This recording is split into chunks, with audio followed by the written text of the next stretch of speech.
y va. Bonjour à toutes et à tous.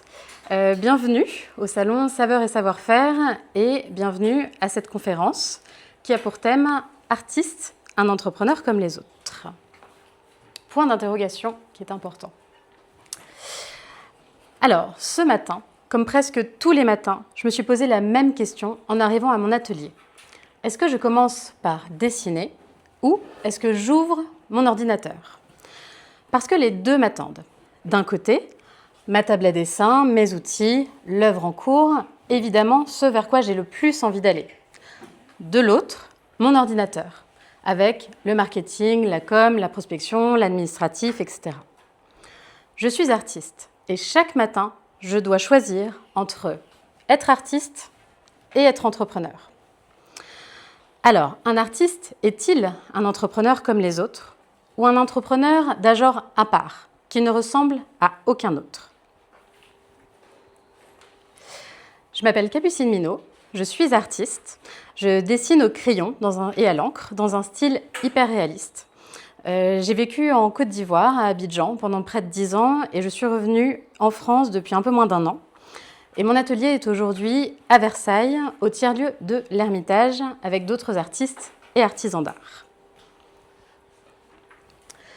Mais qu'est-ce qu'un artiste au juste? Quand on pense artiste, on imagine souvent quelqu'un d'un peu bohème, parfois un peu torturé, qui passe ses journées dans son atelier à peindre, à dessiner, à vivre au gré de son inspiration. Et le plus souvent, on a du mal à imaginer que cet artiste puisse vivre grâce à son travail. Cette image d'artiste dans son atelier existe. Et je pense que 100% des artistes aimeraient consacrer 100% de leur temps, comme ça, dans leur atelier, à peindre, travailler. Mais on est loin de la réalité. Et ce n'est pas qu'une impression personnelle. Les sociologues qui étudient le travail des artistes estiment que celui qui parvient à en vivre est très loin de cette image de bohème. L'artiste a changé profondément. Et beaucoup ne le savent pas encore. Et je vais vous raconter à travers mon histoire, parce que j'incarne à ma façon cette transformation. Donc j'ai toujours dessiné, j'ai toujours voulu être artiste, mais mes parents, eux, avaient exactement en tête l'image de bohème dont je viens de vous parler, et qui galère un peu à boucler ses fins de mois. Alors, pas d'école d'art, direction, école de commerce.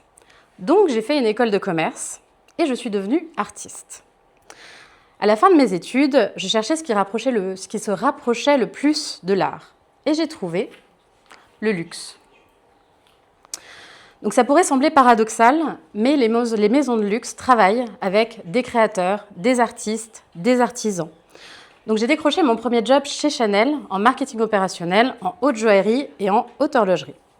Donc j'étais responsable des pièces d'exception, c'est-à-dire celles qui démarrent à 50 000 € et qui peuvent aller jusqu'à des millions. Donc j'analysais les ventes, je répartissais le stock dans les boutiques en Europe, je préparais les rendez-vous clients et je gérais les commandes spéciales. Mais surtout, je travaillais aux côtés des artisans d'art qui fabriquaient ces objets. Et c'était fascinant de les voir travailler, de les voir construire, de les voir poser ces pierres. Et c'est ça qui me faisait rêver.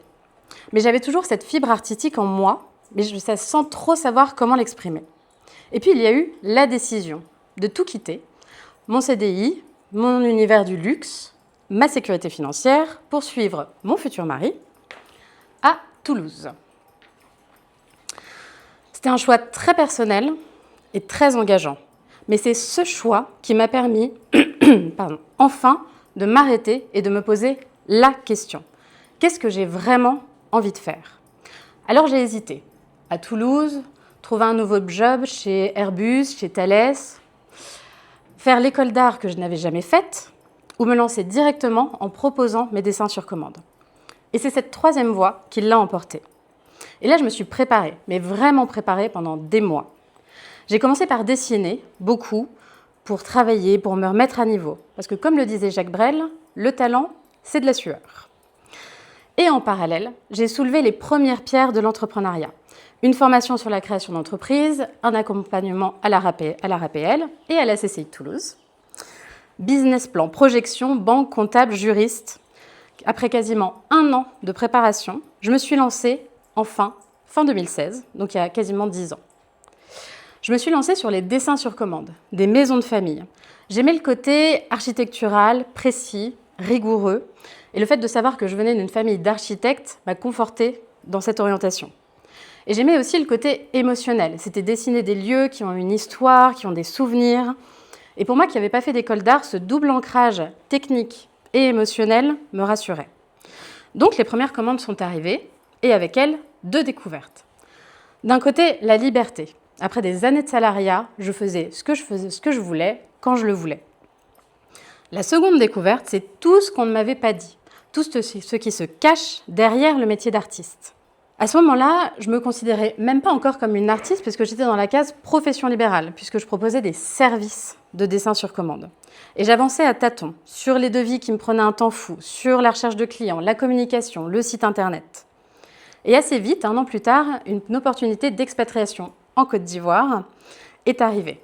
On n'avait jamais mis un pied sur le continent africain, ni l'un ni l'autre. Et après des semaines de réflexion, finalement, on a dit oui. Et il fallait à nouveau tout quitter. Toulouse, les prospects, la galerie qui m'avait exposée, le réseau que j'avais construit, un grand chamboulement alors que je n'étais qu'aux prémices de mon activité. Quand je suis arrivée à Abidjan, tout était différent. Nouveau continent, nouveau climat, nouvelle culture, une autre façon de vivre. Le corps doit s'adapter et la tête aussi. Au début, j'ai continué à dessiner des maisons. Puis peu à peu, mon inspiration est allée sur tout ce qui m'entourait. Et j'ai commencé à construire une collection au long cours, sur plusieurs années, dont je vous reparlerai juste après. En gardant toujours un pied dans l'entrepreneuriat, toujours une vision business. Malgré un terrain que je ne connaissais pas, malgré une maternité, 3 enfants en 5 ans, parce que pour une femme entrepreneur, le congé maternité n'existe pas. On prend le minimum, on enchaîne, on gère tout en même temps, avec un équilibre vie pro, vie perso délicat et une frontière quasi invisible entre les deux. Alors, année après année, j'ai continué à construire ma carrière d'artiste. Pierre après pierre, j'ai pris conscience de mon métier à part entière et de ma valeur. J'ai participé pour la première fois à un concours international, David Shepard Wildlife Artist of the Year, où j'ai été finaliste, et 2 de mes œuvres ont été exposées à Londres, et l'une d'elles a remporté le prix du public. En parallèle, j'ai tissé un lien, un réseau d'artistes de tout le continent, de journalistes, de curateurs, de galeristes. C'était un dialogue artistique passionnant et très enrichissant. Il y a eu des rencontres aussi qui m'ont portée. Il y a eu Aïda Mouloune, qui est une photographe éthiopienne de renommée internationale, avec qui je collabore aujourd'hui avec mes éditions limitées et qui est devenue mon mentor. Donc après plusieurs années à apprendre, à oser, à dessiner, à la fin de notre expatriation en Côte d'Ivoire, tout s'est enchaîné. Le lancement des éditions limitées, des collaborations avec des concept stores à Abidjan, des événements en partenariat avec des associations de lutte contre les violences faites aux femmes et aux enfants, et le Point d'Orgue, une exposition à la galerie Louis-Simone Guérandou, qui est l'une des galeries phares de l'Afrique de l'Ouest. Donc 8 ans plus tôt, j'avais jamais mis un pied en Afrique, et ce soir-là, je voyais avec émotion mes œuvres qui étaient exposées. C'était un groupe show, donc qui était exposé aux côtés d'autres artistes du continent africain. Et pendant le vernissage, des collectionneurs, des amis ivoiriens, des journalistes, une partie de la scène artistique locale. J'avais réussi à m'y faire ma place. Et nouveau chamboulement. Retour en France, et ça j'y reviendrai plus en détail. En tout cas, dès mon arrivée, et même un peu en amont, j'ai tout réenclenché sans attendre. Recréer un réseau, me faire connaître, saisir toutes les opportunités, lancer des projets en France et toujours sur le continent africain, notamment au Cameroun et au Nigeria. Donc beaucoup à mener de front. Et du coup, je me suis aperçue que j'avais de moins en moins de temps pour dessiner. À tel point qu'il y a quelques semaines, en vue de cette conférence, j'ai voulu savoir concrètement où passait mon temps. Alors je l'ai traqué pendant une dizaine de jours via une application. Et voilà le résultat. Donc sur 10 jours, soit à peu près 80 heures de travail, j'ai passé seulement 15 heures à dessiner. Et 65 heures à faire autre chose. Et c'est là que j'ai compris. En fait, le métier d'artiste, en réalité, c'est 6 métiers pour moi. Le dessin et la création qui représentent à peu près 20% du temps, et les 80% restants se répartissent à peu près entre 5 autres casquettes qui s'ajoutent à celles d'artiste. Alors bien sûr, ce ratio n'est pas universel, il varie selon les périodes, les urgences, les commandes, les préparations d'expos, mais c'est quand même révélateur de tout ce qui se cache derrière le mot artiste. Laissez-moi vous présenter rapidement ces 5 casquettes. La première, le marketing et la com. Donc sous ces mots, un travail considérable que l'on ne soupçonne pas. Il y a Instagram, bien sûr, et toute la gestion des réseaux sociaux qui est extrêmement chronophage, mais il y a aussi le portfolio, le site internet, la newsletter, plus tous les supports physiques que vous voyez sur les stands, donc le catalogue, les flyers, les cartels, etc., les affiches d'expo, et évidemment toute la préparation en amont de ce type d'événements et des expositions. Deuxième casquette, les rendez-vous professionnels. Les galeristes, les clients, les journalistes, les encadreurs, imprimeurs. Mais un rendez-vous, ce n'est pas juste se déplacer. Et dans notre cas, les rendez-vous au visio sont assez compliqués.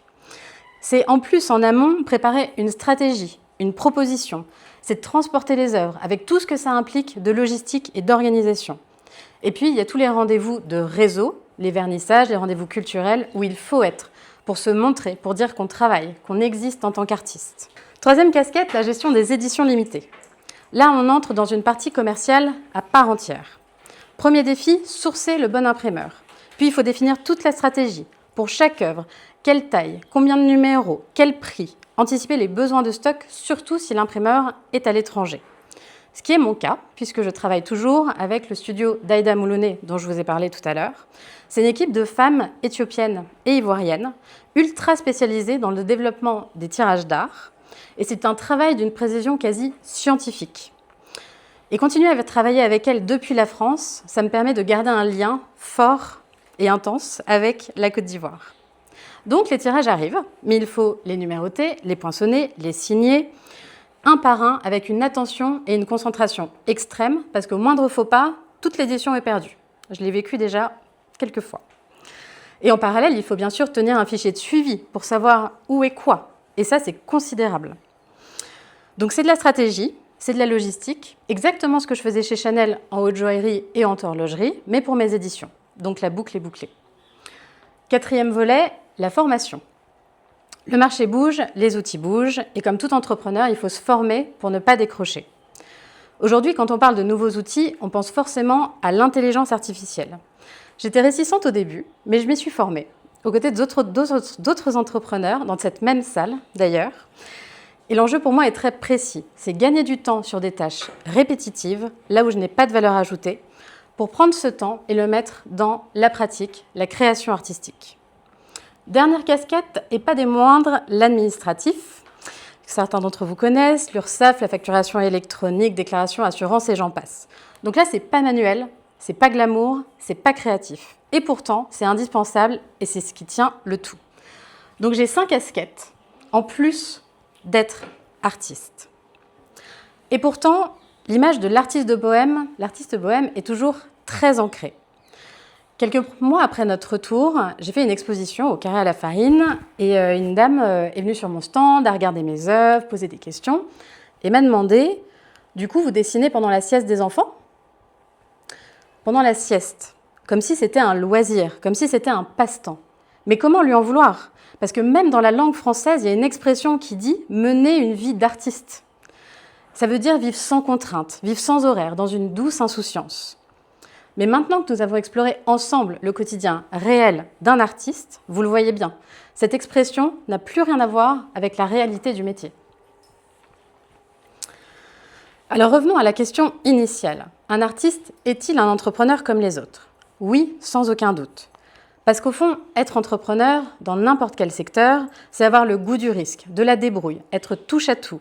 C'est célébrer les succès qui nous rechargent. C'est aussi encaisser les échecs, les moments de découragement où l'on rêverait presque d'un CDI avec un salaire fixe. Et puis se relever, repartir, parce qu'on y croit, parce qu'on vit pour notre projet, parce qu'on y pense jour et nuit.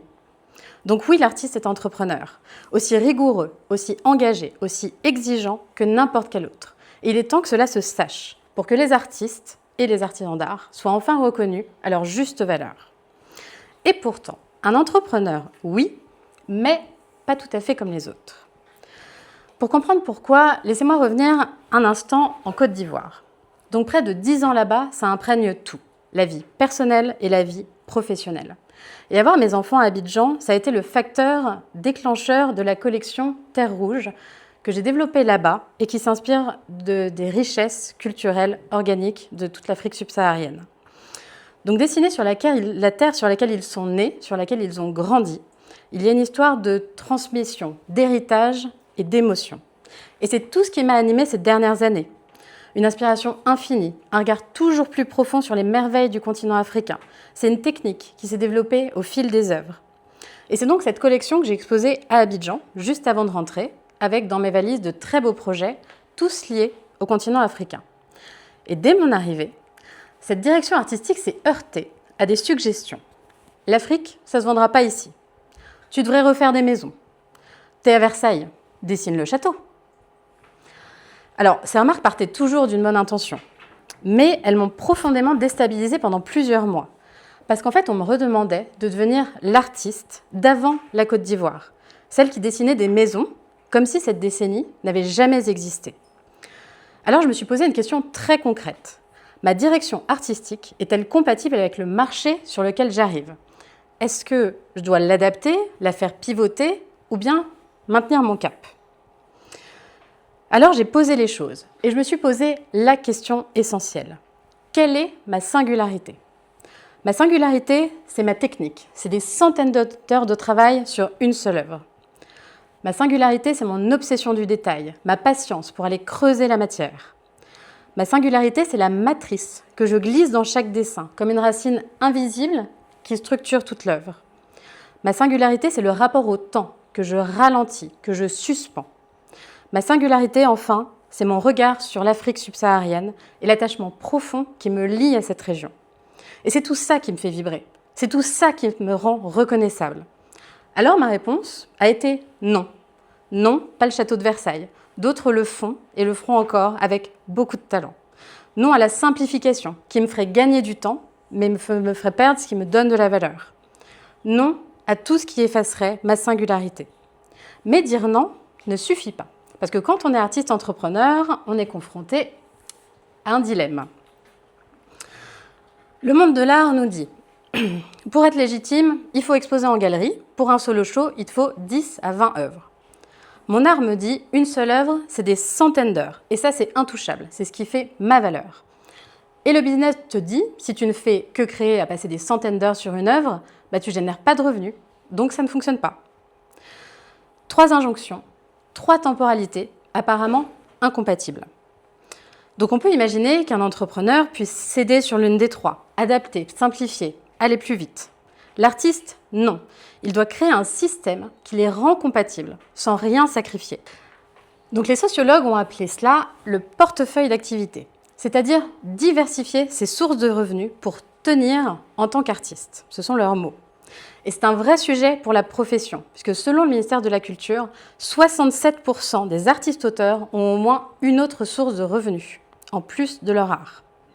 Donc dans mon cas, ce système, ce sont les éditions limitées, vous savez, les tirages, la casquette numéro 3. Donc ils rendent mon travail accessible à ceux qui aiment ce que je fais et qui veulent investir sans pour autant dépenser des milliers d'euros dans une œuvre originale. C'est une activité commerciale à part entière qui est quand même liée à mon art. Elle génère un revenu qui rentabilise le temps passé sur les œuvres originales et qui, dans un certain sens, finance le temps que j'y consacre. Donc c'est 2 modèles économiques, 2 logiques, 2 URSSAF et une seule identité artistique qui reste intacte. Ce modèle, c'est le mien, il n'est pas universel. Il y a d'autres artistes qui animent des ateliers, qui donnent des cours, qui font du B2B. Il y en a aussi qui doivent reprendre un job alimentaire en parallèle de leur activité artistique. Ce qui ne change pas, c'est la démarche. C'est repérer de ce qui, dans notre travail, est irréductible et construire autour plutôt que de le sacrifier. Au fond, la plupart des entrepreneurs partent du marché et créent un produit qui y répond. D'autres, comme l'artiste entrepreneur, partent de leur singularité qui est non négociable et bâtissent un écosystème qui la finance sans jamais les y toucher. Reste une question. Comment trouver sa singularité ? La mienne, j'ai mis 10 ans à la construire et je ne l'ai identifiée qu'en changeant de pays. C'est pas un chemin court, il faut de la patience et ça peut encore évoluer, évidemment. Donc si vous cherchez ce qui n'appartient qu'à vous, ce qui fait que c'est vous et personne d'autre, il faut continuer. Écoutez ce qui vous fait vibrer au sens propre du terme, ce qui vous touche, ce qui vous procure des émotions, ce qui vous inspire. Et écoutez aussi ce que les autres voient dans votre travail. Parce que les expositions, les événements comme celui-ci sont précieux. Ça nous permet d'avoir un regard extérieur, une prise de recul sur notre travail. Un jour, lors d'une autre exposition, j'ai rencontré une dame qui sculptait en amateur, mais qui rêvait d'en faire son métier, mais qui ne sculptait qu'une seule chose, des chevaux. Et elle m'a dit un peu découragée, mais les chevaux, ça ne va pas intéresser tout le monde. Et alors, si ce sont les chevaux qui vous font vibrer, si c'est ça que vous sculptez avec émotion et talent, eh bien, sculptez des chevaux. Vous ne plairez pas à tout le monde, oui, mais aucun artiste ne le veut, ne le peut, ni le veut d'ailleurs. Donc c'est exactement ça la singularité, c'est accepter que votre travail ne touchera pas tout le monde pour qu'il puisse en bouleverser quelques-uns. Et savoir qu'il produira une émotion forte, authentique. N'est-ce pas ça le but de l'art ? Faire écho aux souvenirs, susciter l'émotion. Parce qu'à partir du moment où vous avez déclenché une émotion chez l'autre, votre œuvre ne vous appartient plus. On ne crée pas pour plaire à tout le monde, on crée pour en émouvoir certains. Et c'est précisément ce que nos clients viennent chercher. Car au fond, ce que nos clients achètent, ce n'est pas seulement une œuvre, ce sont des centaines d'heures d'expertise, de travail. C'est une histoire, c'est un regard, c'est une sensibilité. Un lien unique avec nous, artistes, qui ne se délègue pas et qui ne se copie pas. On me demande parfois si l'intelligence artificielle me fait peur. Eh bien non, car au-delà de ma technique de dessin, l'IA ne pourra jamais reproduire tout ce que je viens de vous citer. Et finalement, plus l'IA se déploie, plus la part humaine, l'émotion, la singularité prend de la valeur. Alors artiste, un entrepreneur comme les autres ? Oui, parce que sans vision entrepreneuriale, sans modèle économique, la création, le talent ne suffisent plus. Non, parce que chez l'artiste entrepreneur, l'entreprise n'est pas une fin en soi. Ce n'est pas son art qui sert son entreprise, c'est son entreprise qui sert son art. Et tout ce que l'on construit n'a qu'un seul but, pouvoir continuer à créer. Donc ce matin, je me suis posé une question. Est-ce que je commence par dessiner ou est-ce que j'ouvre mon ordinateur ? Je ne sais pas encore lequel j'ouvrirai en premier demain, mais j'ai compris une chose, c'est que les deux sont indissociables et font partie intégrante de mon métier. L'un sans l'autre, ça ne tient pas. Et si je devais terminer sur une seule chose, ce serait celle-ci. Derrière chaque œuvre, derrière chaque objet fait main, il y a un artiste, il y a un artisan d'art et tout un travail d'entrepreneur que je vous ai décrit aujourd'hui que l'on ne soupçonne pas. Alors, allez-y, encouragez-les, soutenez-les, frappez à la porte de leur atelier, suivez-les sur les réseaux sociaux, parlez d'eux autour de vous. Et quand une œuvre vous arrête, qu'elle vous touche, qu'elle suscite de l'émotion, si vous le pouvez, faites-vous ce cadeau, faites-la entrer dans votre vie. C'est ça qui fait vivre aussi l'art et l'artisanat. Et puisque nous sommes à Versailles, j'en profite pour vous dire que les portes de l'atelier du tiers-lieu de l'Ermitage dans lequel je travaille avec des artisans d'art et des artistes de grand talent sont ouvertes. Donc n'hésitez pas à nous contacter pour venir visiter. Voilà, nous arrivons à la fin de cette intervention. Donc merci pour votre attention. Si vous avez des questions, des remarques, des réactions, on a un petit temps d'échange. Donc n'hésitez pas. Merci.